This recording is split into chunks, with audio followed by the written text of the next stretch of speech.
Assalamualaikum warahmatullahi wabarakatuh. Saya Wela Novitasari, jurusan Pendidikan Bahasa Arab, kelas 1 PBAA, mata kuliah pengantar studi Sejarah Peradaban Islam, dengan dosen pengampu Dr. Firdaus ST Mamat MAG. Saya akan menyampaikan materi yang berjudul Sejarah dan Khalifah-Khalifah Bani Abbasiyah. Bani Abbasiyah didirikan pada tahun 132 Hijriah atau 750 Masehi, yang didirikan oleh Abu Abbas As-Saffah sebagai khalifah pertama.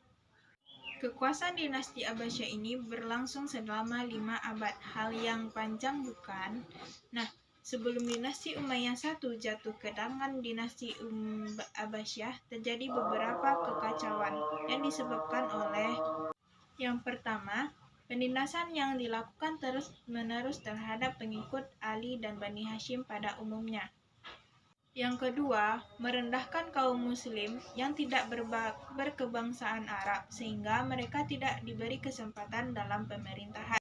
Yang ketiga, pelanggaran ajaran Islam dan hak-hak asasi manusia secara terang-terangan. Menurut Muhammad Natsir, pembentukan Bani Abbasiyah ini melalui strategi yang amat panjang, yaitu menggunakan strategi revolusi yang andal.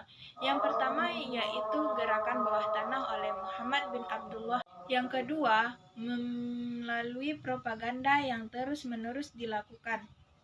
Yang ketiga, menggunakan kaum muslim non-Arab yang sejak lama sudah dianggap menjadi kelas 2. Yang keempat, propaganda secara terang-terangan dipimpin oleh Abu Muslim Al-Khurasani. Sejarah berdirinya dinasti Abbasiyah ini dimulai dari pemerintahan Umar bin Abdul Aziz, yaitu khalifah ke-8 dari Bani Umayyah. Terjadinya kenaikan tahta dan muncul gerakan oposisi yang menumbangkan pemerintahan Bani Abbasiyah yang dilakukan oleh Ali bin Abdullah.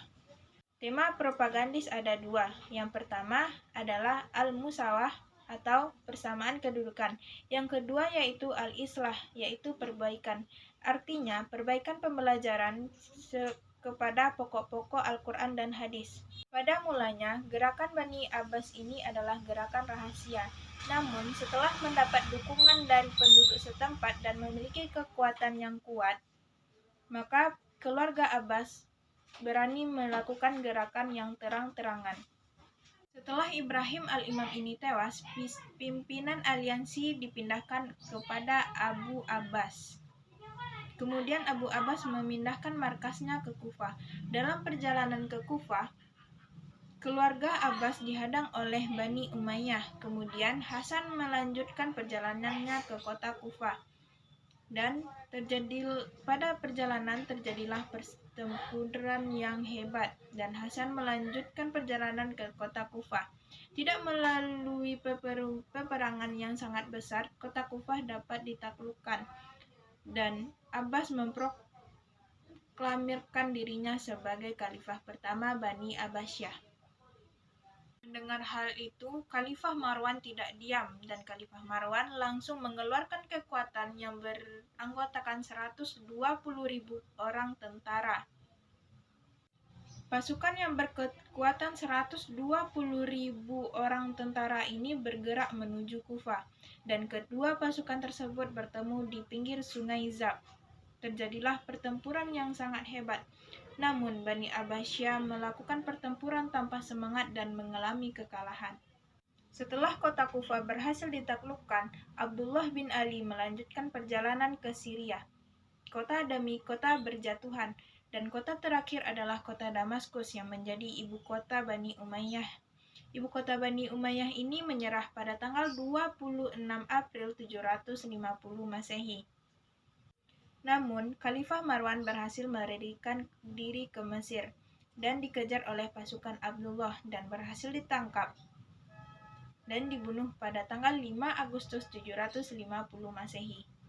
Dengan terbunuhnya Khalifah Marwan, khalifah terakhir dinasti Umayyah, maka resmilah Bani Abbasiyah berdiri pada tahun 132 Hijriah tersebut. Bani Abbasiyah ini berkuasa selama 5 abad, maka tidak heran khalifah-khalifahnya berjumlah 37 orang khalifah. Di antara 37 orang khalifah tersebut, ada 3 khalifah yang memiliki masa keemasan. Yang pertama adalah Abu Ja'far al-Mansur. Abu Ja'far al-Mansur ini ditunjuk sebagai khalifah oleh Abu Abbas. Abu Abbas sebelum wafat, Abu Abbas mengangkat Abu Ja'far al-Mansur sebagai khalifah. Abu Ja'far al-Mansur ini memindahkan ibu kota dari kota Kufah kepada kota Baghdad, yang merupakan kota yang didirikannya dalam tujuan memantapkan dan menjaga keamanan pada Bani Abbasiyah yang baru berdiri ini. Yang memiliki masa keemasan adalah Harun ar-Rasyid.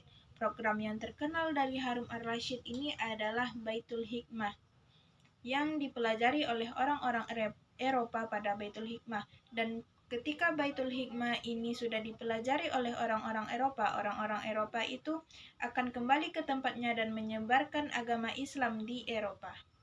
Yang ketiga, Khalifah Al-Ma'mum.